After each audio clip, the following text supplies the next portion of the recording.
Good morning. Today's World Trade Organization session will be addressing the accused intentional devaluation of the yuan with respect to the US dollar, specifically benefiting the Chinese textile industry. Now we'll proceed to hear the arguments of both sides. China, you have the floor. The exchange rate issues are not the cause of the United States trade imbalance with China. The actual cause of the trade imbalance that the US currently upholds is the increase in globalized production and the transformation to a more international and not local trading patterns.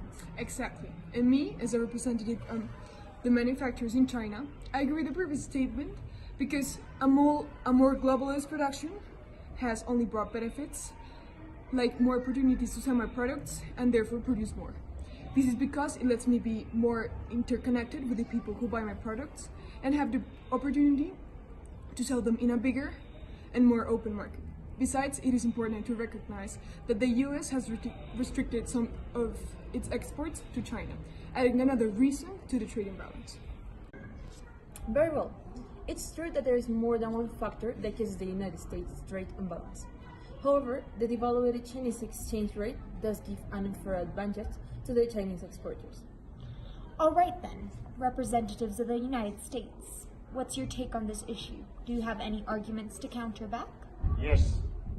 Alright, we, the United States of America, consider that the government manipulation to the exchange rate has allowed them to purposely undervalue their currency.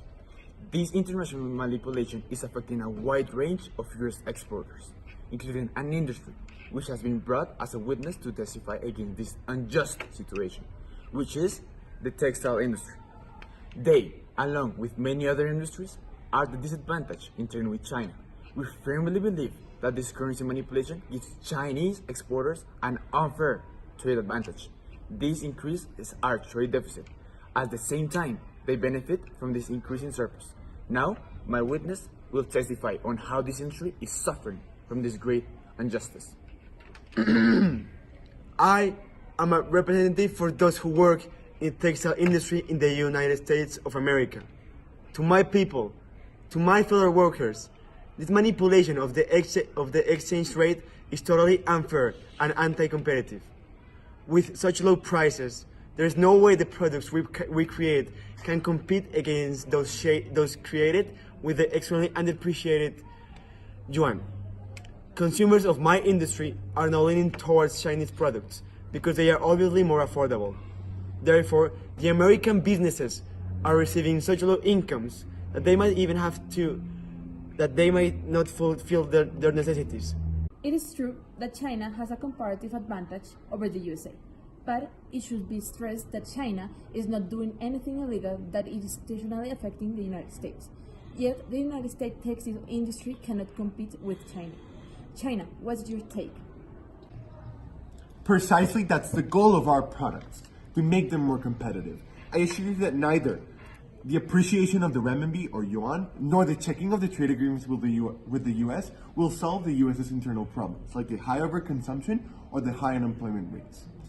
You have to take into account that Chinese producers and its government are just taking a responsible part in their role in the bigger international community. That means being capable of being competitively advantaged.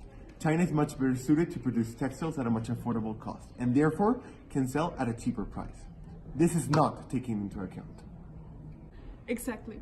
For example, I, as a worker of the textile industry, I can assure you that we are very skilled in what we do. And if the US buys from us, it's because we are able to provide them with cheaper products with the same quality. And this is all because our levels of production are really high. China cannot be solely blamed and condemned for the problems that the US currently has. Very well. Clearly, China has presented excellent arguments regarding their comparative advantage, and it is undeniable that the United States has lost most of its comparative advantage in the textile industry. Furthermore, China has pointed out how the value of the yuan would be very similar even if it were not on a fixed exchange rate. So, finally, the ruling of the World Trade Organization decides that China is only taking legal activity and has a natural comparative advantage with their cheaper labor. The United States cannot blame their disadvantages on the Chinese yuan. They must deal with their issues internally and not go around blaming other nations for their own problems. The session has ended.